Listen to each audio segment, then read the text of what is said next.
Добре дојдовте во интерактивно поврзување, динамичен и привлечен начин да се скрши мразот, да се запознаете и да научите нешто ново. Ајде да видиме како се игра. Започнете со тоа што на секој учесник ќе му дадете лист со шаблон за бинго.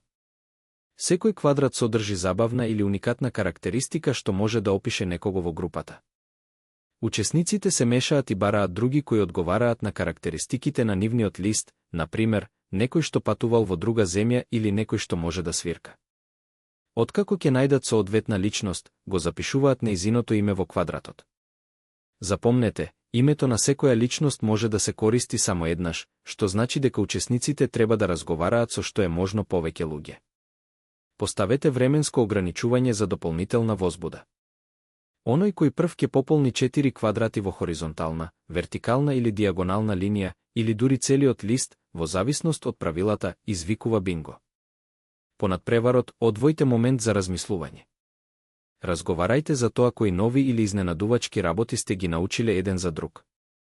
Можете да побарате од учесниците да ги споделат своите искуства или да покажат некои од споменатите вештини, како што се свирење или именување на земјите што ги посетиле. Сега, кога знаете како се игра интерактивно поврзување, време е да го пробате со вашата група. Забавувајте се додека се поврзувате, откривате и споделувате.